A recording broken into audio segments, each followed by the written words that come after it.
और r बराबर यदि क्या हो 4 हो तो 4 हो तो यदि r बराबर 4 होगा तो हमारा a बराबर 6q प्लस 4 यानी समीकरण नंबर हो गया 5।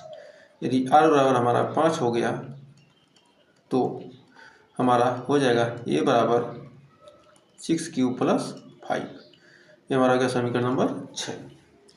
तो हम जानते हैं चूंकि यहाँ पर सम पूर्णांक कौन से हैं, चूंकि क्या है, चूंकि a बराबर a का मान हम कहाँ लिखेंगे, a का मान लिखें चूंकि 6q प्लस 2 और 6q प्लस 4 ये सब क्या है, सम पूर्णांक है,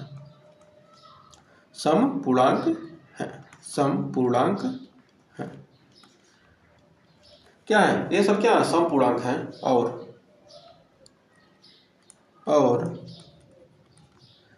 6q प्लस 1 6q प्लस 1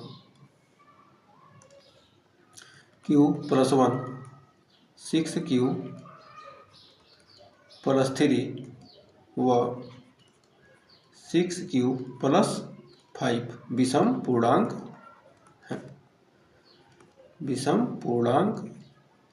है। तो हम क्या कर सकते हैं, क्वेश्चन में क्या पूछा है, क्वेश्चन में कह रहा है कि कोई धनात्मक विषम पूर्णांक कितने के रूप का होता है, जहाँ क्यू क्या कोई पूर्णांक हो।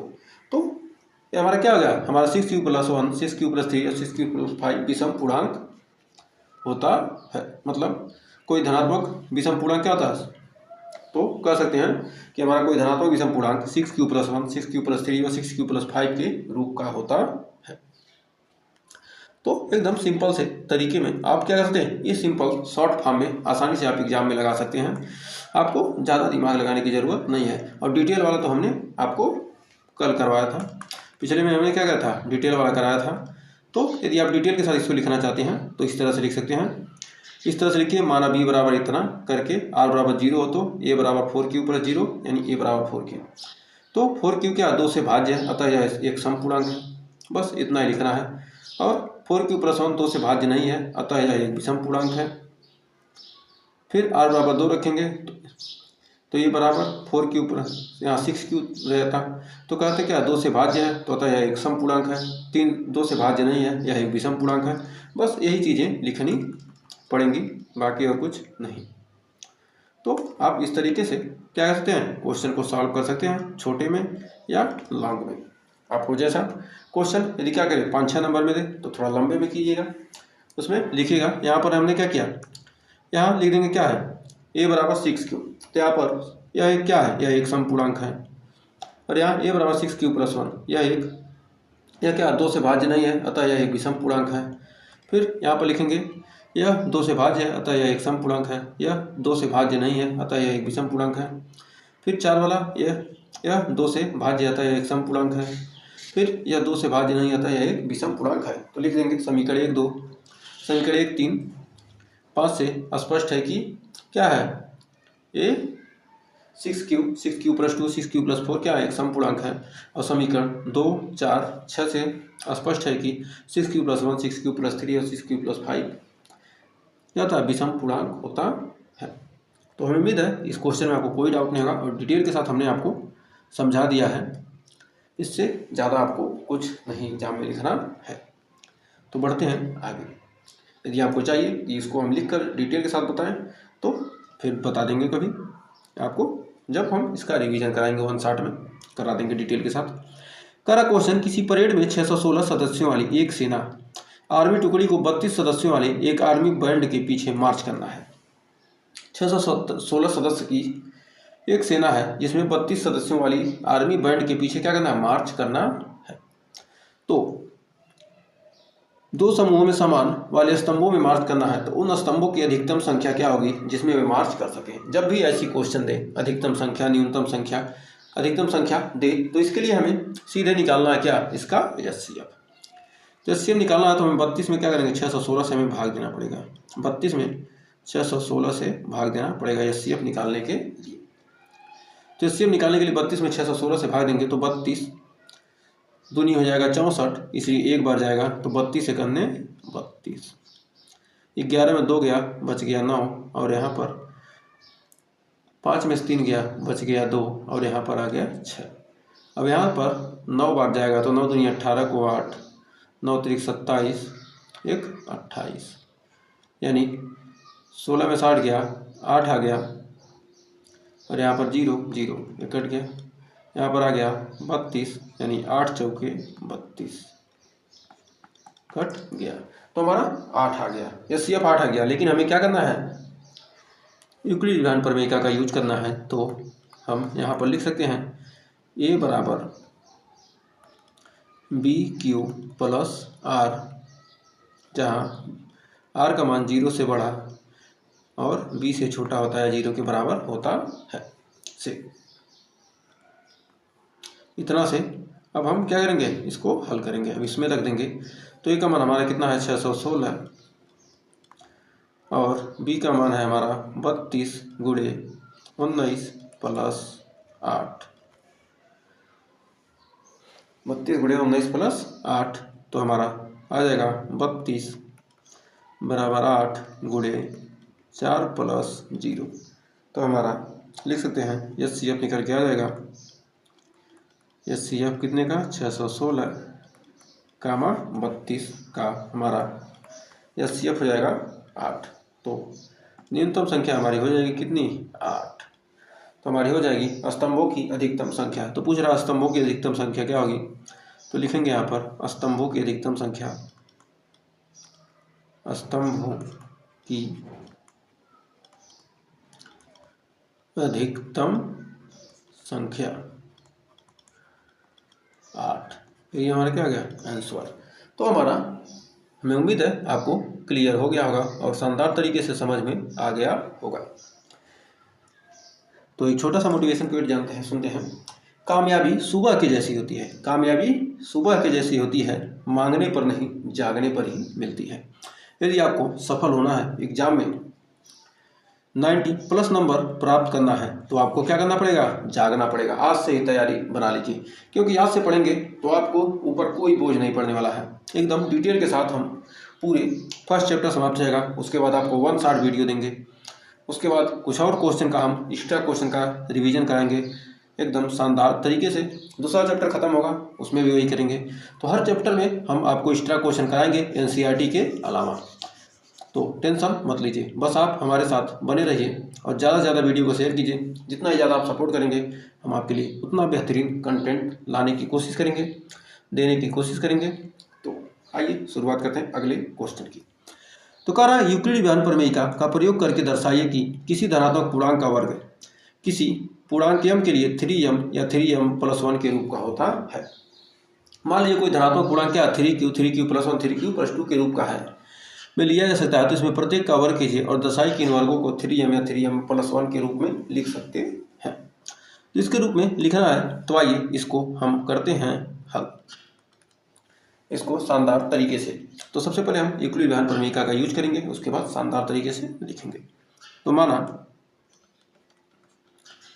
माना ये धनात्मक पूर्णांक है, माना ये क्या है धनात्मक पूर्णांक है, माना ये धनात्मक पूर्णांक है, माना ये क्या है कोई धनात्मक पूर्णांक है और b बराबर 3 है, जहाँ b बराबर क्या है 3 है, जहाँ b का मान क्या है 3 है। तो हम लिख सकते हैं a बराबर BQ प्लस r, जहाँ r का मान हमारा कितना हो जाएगा, हमारा r का मान क्या होता है 0 से अधिक होगा या 0 के बराबर होगा या b से क्या होगा कम होगा।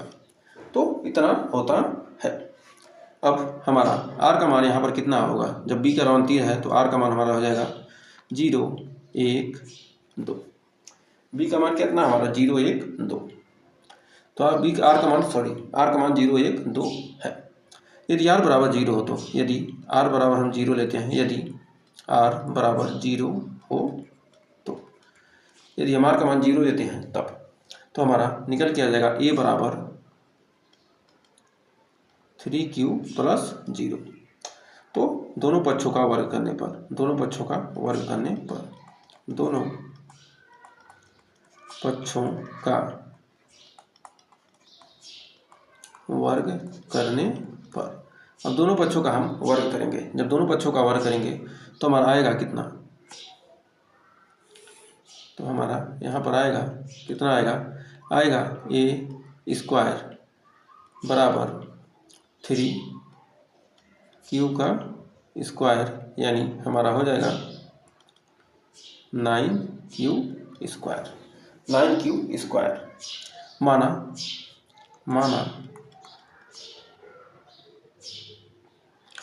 3q स्क्वायर बराबर m है। मान लेते हैं क्या, माना 3q स्क्वायर बराबर m, माना 3q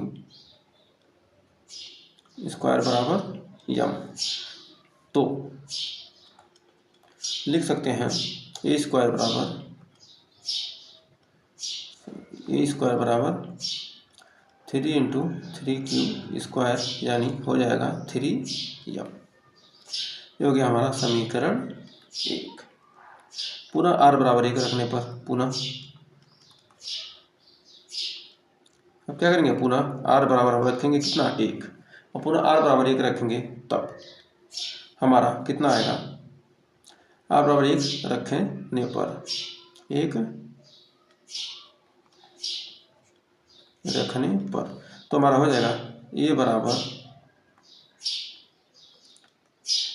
3q प्लस 1।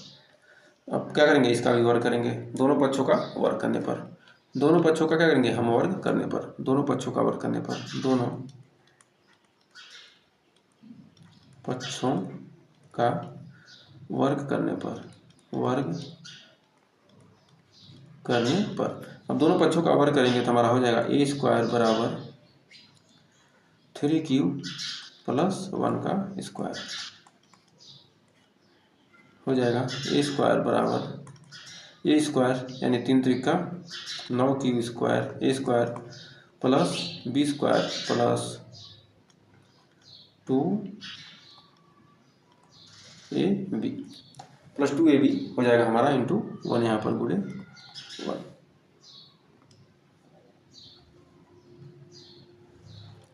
अब यहाँ पर हमारा निकल कर आ जाएगा ए स्क्वायर बराबर 9q square plus 6q plus 1।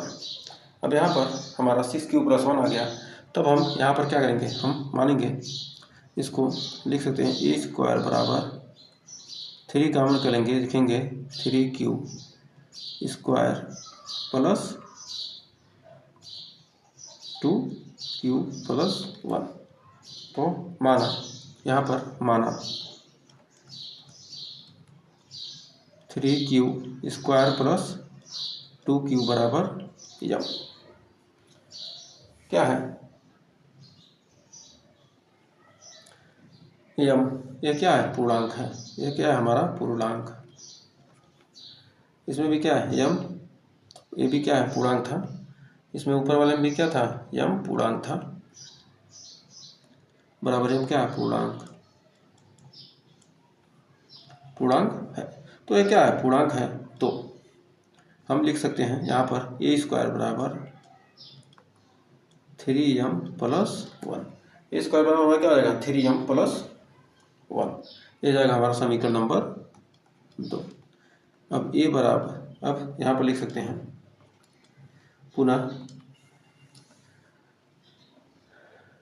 पुनः तीसरा नंबर है हमारा r बराबर, यहाँ था पुनः, ये क्या था हमारा दूसरा नंबर था ना, r बराबर 2 रखने पर, r बराबर 2 रखने पर, r बराबर 2 रखेंगे तो हमारा a बराबर आ जाएगा 3q प्लस 2। अब यहाँ पर अगले पेज पे लिखेंगे दोनों पक्षों का वर्ग करने पर, यहाँ पर लिखेंगे दोनों पक्षों का वर्ग करने पर, दोनों पक्षों का वर्ग करने पर, दोनों पक्षों का वर्ग करेंगे तो हमारा कितना आएगा, ए स्क्वायर 3q + 2 ए स्क्वायर बराबर 3q + 2 का स्क्वायर। तो लिखेंगे ए स्क्वायर बराबर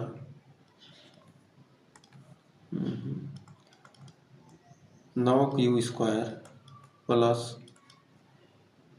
2 दूनी 4 ए स्क्वायर प्लस बी स्क्वायर का मान 2 गुणे 3q × 2। तुम्हारा हो जाएगा ए स्क्वायर बराबर, इसको लिख सकते हैं 3 × 3q स्क्वायर प्लस हमारा यहाँ पर हो जाएगा 3 + 1 और 3 दूनी 6 दूनी 12q, 3 दूनी 6 दूनी 12q प्लस 12q। तो यहाँ लिख सकते हैं हम यहाँ से इसको एक साथ लिख सकते हैं, लिखेंगे 3 कॉमन कर लेंगे, हमारा हो जाएगा 3q स्क्वायर प्लस 4q + 1 और प्लस 1, ये +1 है ना, 4 को हमने क्या किया 3 + 1 के रूप में लिख लिया, 4 को हमने 3 + 1 के रूप में क्या किया लिख लिया। तो हमें उम्मीद है यहाँ तक आपको कोई डाउट नहीं होगा और अच्छे से क्लियर हो गया होगा। तो अच्छे से क्या हो गया क्लियर हो गया होगा, या तो चाहे तो एक लाइन और बढ़ा सकते हैं इसमें। तो ये क्या कीजिए 3 + 1 यहाँ कर लिया हमने, क्या किया यहाँ पर 4 को यहाँ से ऐसे लिख लीजिए, हमारा कितना आ गया ये 12q आ गया ना, इसको लिखते हैं प्लस इसको लिख सकते हैं 3 × 4 3 × 4q प्लस ये हमारा 4 को लिख सकते हैं कितना 3 + 1 के रूप में। अब ये जो हमारी इतनी संख्या है, अब यहाँ से हमारी इतनी संख्या में से हम क्या करेंगे 3 कॉमन ले लेंगे, 3 कॉमन ले लिए इतना मिल गया। अब मान लेंगे, माना 3q स्क्वायर प्लस 4q + 1 बराबर यानी क्या है पूर्णांक है, यह क्या है पूर्णांक ही तो है, पूर्णांक है। तो ए स्क्वायर बराबर, तो लिखेंगे ए स्क्वायर बराबर 3m + 1, ये हो गया हमारा समीकरण नंबर 2। ए स्क्वायर बराबर क्या हो गया हमारा 3m + 1। तो हम लिख सकते हैं कह सकते हैं समीकरण 1 व 2 से, समीकरण 1 में हमारा क्या है 3m + 1 के रूप में, ये 3m समीकरण 1 है हमारा 3m और समीकरण 2 भी है 3m + 1। तो लिख सकते हैं कोई धनात्मक समीकरण 1 2 3 से कह सकते हैं कि समीकरण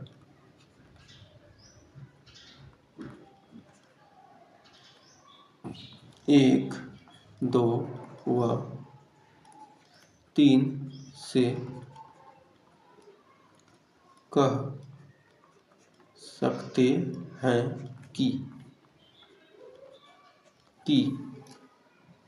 प्रत्येक धनात्मक पूर्णांक का वर्ग, कि प्रत्येक धनात्मक पूर्णांक का वर्ग, धनात्मक पूर्णांक का वर्ग 3m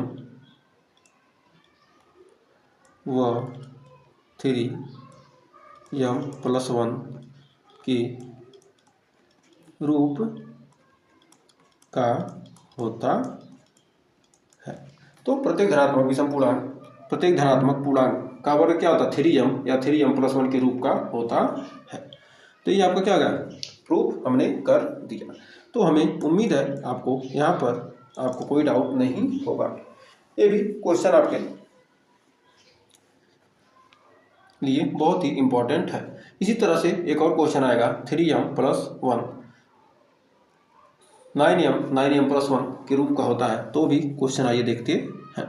तो देखिए अगला क्वेश्चन हमारा आ चुका है, कह रहा है किसी धनात्मक पूर्णांक का वर्ग क्या होता है 9m या 9m + 1 या 9m + 8 के रूप का होता है। तो इसको भी एकदम सेम प्रोसेस करेंगे। तो इसमें भी हम क्या करेंगे सेम प्रोसेस करेंगे, लेकिन यहाँ पर क्या धनात्मक पूर्णांक का घन कर रहा है, वहाँ पर वर्ग कर रहा था, यहाँ पर घन। तो एकदम सेम प्रोसेस है, एकदम शानदार तरीके से, बस घन यहाँ पर करना है। तो आइए इसका हल देखते हैं। माना ए कोई धनात्मक पूर्णांक है, माना ए कोई धनात्मक पूर्णांक है, ए कोई धनात्मक पूर्णांक, ये कोई धनात्मक पूर्णांक है और b बराबर 3, माना, और b बराबर 3 हमने क्या किया, मान लिया, b बराबर 3 माना, तब ये बराबर हमारा हो जाएगा, ये बराबर बी क्यू प्लस आर से हमारा, जहाँ आर का मान क्या होता है, 0 से बड़ा या 0 के बराबर और बी से क्या होता है, छोटा। तो हमने बी माना, बी बराबर 3 माना है, ये यहीं लिख देते हैं, माना यहाँ पर लिखेंगे तो यहाँ से थोड़ा हमारा, अब आर का मान यहाँ से कितना आ जाएगा, हमारा आर का मान आ जाएगा, कितना आ जाएगा, 1 0 1 2 0 1 2। एकदम सेम प्रोसेस करेंगे। तो फर्स्ट स्टेप में हमारा फर्स्ट पॉइंट में लिखेंगे आर बराबर 0 रखने पर, आर बराबर 0 रखने पर, आर बराबर हम क्या करते हैं, यहाँ पर 0 रखेंगे, तब क्या होगा, तो आर बराबर 0 रखने पर, अब हम आर बराबर 0 रखेंगे, उसके बाद हमारा कितना आएगा, तो आर बराबर 0 रखने पर, तो हमारा हो जाएगा ए बराबर 3q प्लस 0। अब दोनों पक्षों का घन करने पर, दोनों पक्षों का घन करने पर, दोनों पक्षों का घन करने पर, घन करने पर, अब दोनों पक्षों का हम क्या करेंगे, घन करेंगे। जब दोनों पक्षों का हम घन कर रहे हैं तो हमारा ए क्यू बराबर आ जाएगा, हमारा ए क्यू बराबर हो जाएगा 3q का क्यूब, 3q का क्यूब करेंगे तो हमारा हो जाएगा 27 q का क्यूब। तो हमारा यहाँ पर ए क्यू बराबर हो जाएगा, इसको 9 के रूप में लिखेंगे, 9 3 27, यानी 9 इंटू 3q का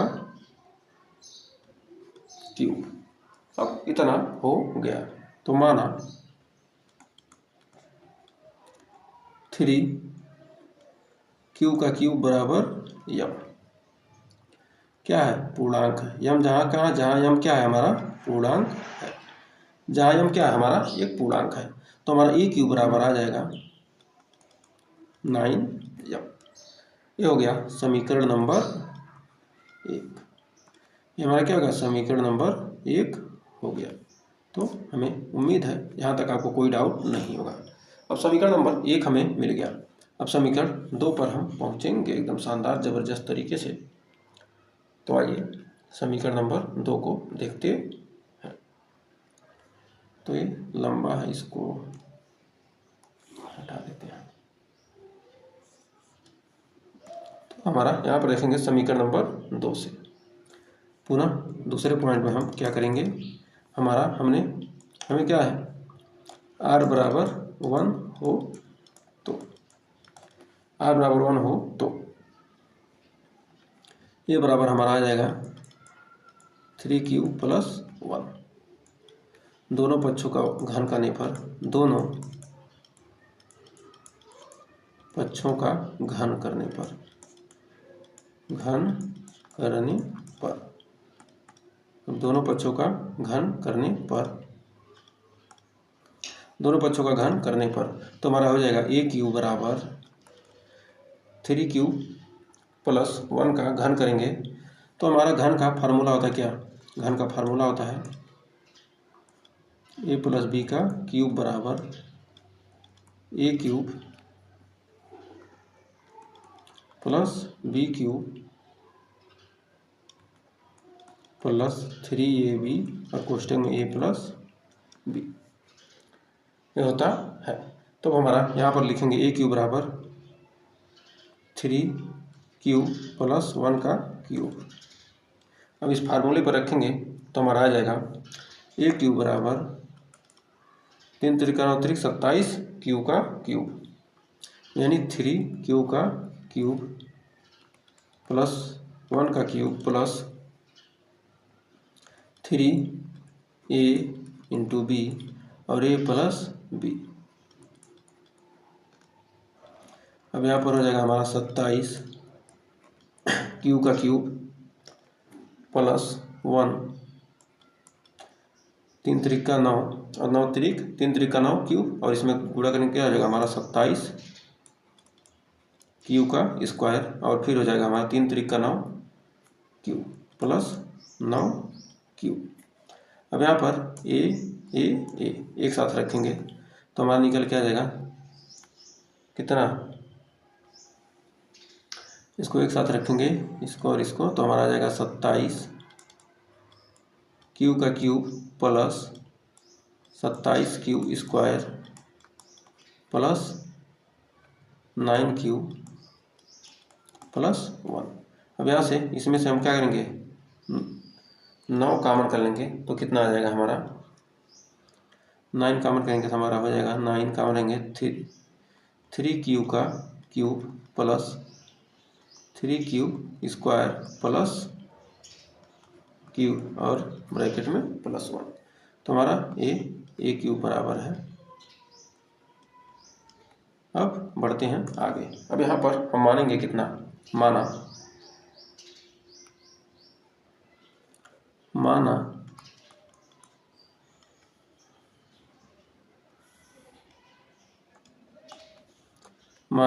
यम बराबर 3 क्यू का cube plus 3 Q square plus Q. ये क्या है, पूर्णांक है, ये हमारा क्या है पूर्णांक, ये हमारा पूर्णांक है। तो हमारा ए क्यू बराबर आ जाएगा कितना 9m प्लस 1, हो गया समीकरण number 2।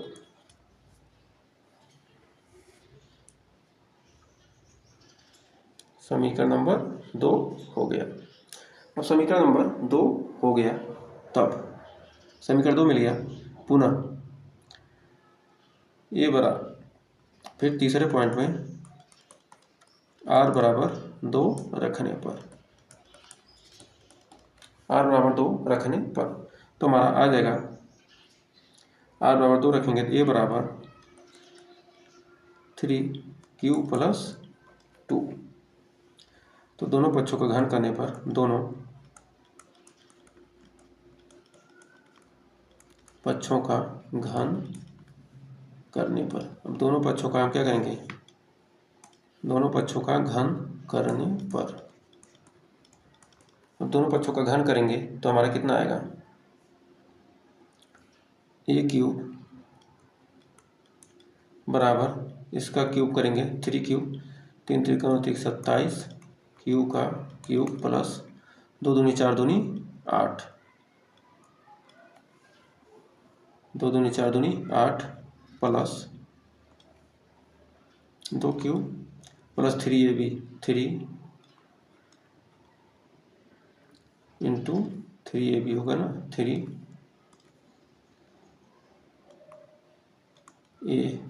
3 cube into b plus a plus b 3 cube plus 2 3ab। तो अब हम यहाँ पर लिखेंगे कितना, हो जाएगा हमारा 27 क्यूब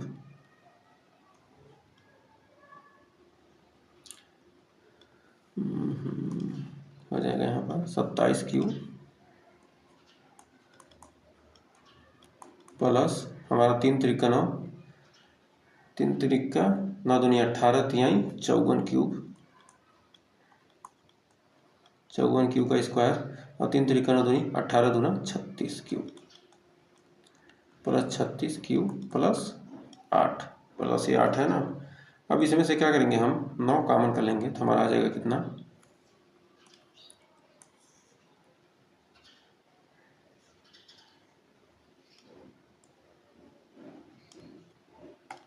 अब यहाँ से आगे हम निकलेंगे तो हमारा आएगा यहाँ से ए क्यूब बराबर, यहाँ से 9 कॉमन कर लेंगे तो हमारा कितना आएगा 3 क्यू का क्यूब प्लस हमारा आएगा 6q plus 6q square plus 4q plus 8। तो माना यहाँ पर मानेंगे हमारा 3q cube plus 6q square plus 4q plus कितना प्लस 4q बराबर यह क्या है पूर्णांक है ना, पूर्णांक है। तब हमारा हो जाएगा यहाँ से ये q बराबर 9m प्लस 8। ये हो गया हमारा समीकरण नंबर 3।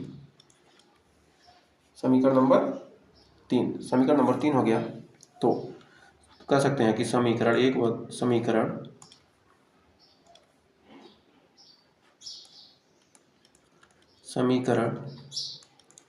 1, 2 व 3 से स्पष्ट है कि धनात्मक पूर्णांक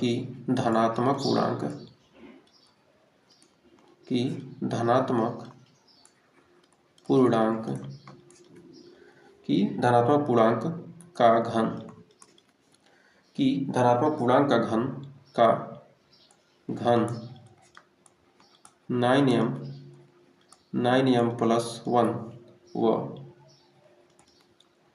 9m प्लस 8 के रूप का होता है। इसके रूप का होता है। कुछ आपके सिलेबस से कट गया है, लेकिन हम आपको पूरे डिटेल के साथ पढ़ाएंगे। और जब हम क्या करेंगे, रिवीजन कराएंगे। जब आपका एग्जाम नज़दीक आएगा तो जो आपका सिलेबस आएगा उसी को हम कराएंगे। तो अभी आप पूरा पढ़िए, एकदम शानदार तरीके से हर टॉपिक को पढ़ेंगे, तभी आपको कुछ लगेगा कि आगे चलकर आप यदि क्या चाहते हैं, कंपटीशन को बीट करना चाहते हैं, किसी कंपटीशन एग्जाम की तैयारी करेंगे तो सारे आपको उसमें क्वेश्चन आएंगे। नहीं है कि कहेगा कि आपके सिलेबस में नहीं था तो उसे नहीं पूछेगा। तो हर चीज़ जानना आपको जरूरी है। यदि आप कहेंगे तो सिलेबस बस पढ़ाइए, तो सिलेबस बस भी हम पढ़ाएंगे।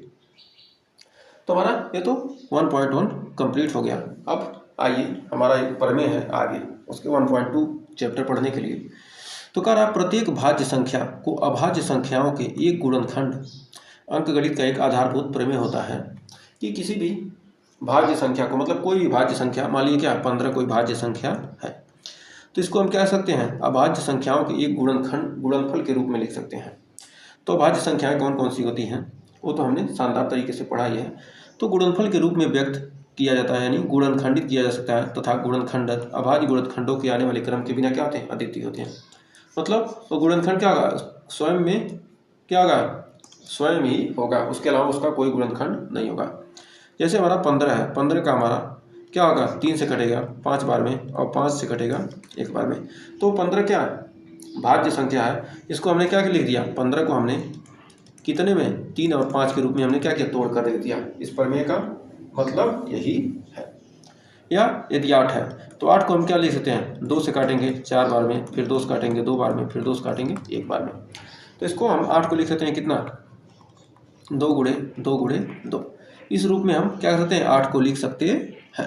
तो मतलब क्या होगा, इसे हम गुणनखंडन अभाज्य गुणनखंड के क्रम के बिना क्या अद्वितीय होता है। मतलब हमारी जो अभाज्य संख्या होती है क्या होती है, 2 होती है, 3 होती है, 5 होती है, 7 होती है, 11, 13, 17, 19, 23, 29, 31, ऐसे ही क्या होती है हमारी अभाज्य संख्या। 2 से नहीं कटेगा 3 से काटेंगे, 3 से नहीं कटेगा 5 से काटेंगे, 5 से नहीं काटेंगे 7 से, 7 से नहीं 13 से, 13 से नहीं 7 से 11 से, 13 से, 17 से, 19 से, 23 से। इन संख्याओं से हम क्या कहते हैं, गुणनखंड करते हैं। तो आइए एक उदाहरण देखते हैं शानदार तरीके से। एक उदाहरण है जो बहुत ही ज़्यादा पूछे जाने की संभावना होती है और इसके क्वेश्चन में बहुत सी ज़्यादा कन्फ्यूजन होती है। तो हम इसका सटीक आंसर आपको बताने वाले हैं एकदम शानदार तरीके से। तो यहाँ पर कह रहा है कि संख्याओं 4 का पावर n पर विचार कीजिए। कोई संख्या है, ये हमारा एक प्रमेय भी है।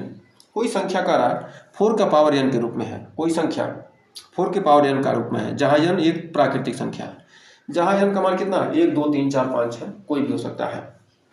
जांच कीजिए कि क्या n का कोई ऐसा मान है जिसके पावर पर क्या करें हम n का मान 4 के ऊपर हम n को रख दें, 1 2 3 4 कुछ भी रख दें तो शून्य पर समाप्त हो जाए।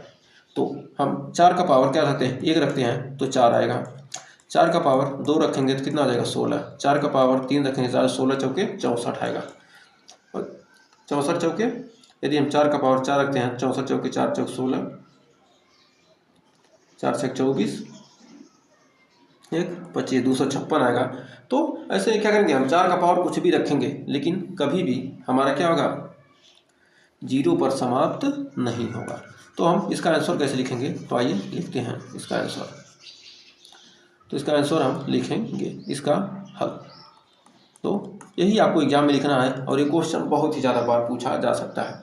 जो संख्या 0 पर समाप्त होती है, मतलब यदि हमारा 10 है या 20 है या 50 है, तो यदि हमें 0 से समाप्त होना है तो 2 और 5 होना चाहिए। इसमें भी 2 गुणे 2 गुणे 5, तो इसमें भी क्या आएगा 2 और 5 आ रहा है। 50 है तो लिख सकते हैं 2 गुणे 5 दूनी 10 गुणे 5, इसमें 2 और 5 तो आ रहा है, मतलब 0 पर समाप्त होने के लिए 2 और 5 क्या होना चाहिए गुणनखंड में होना ही चाहिए। तो गुणनखंड में 2 और 5 होना क्या है अनिवार्य है। तो लिख सकते हैं जो संख्या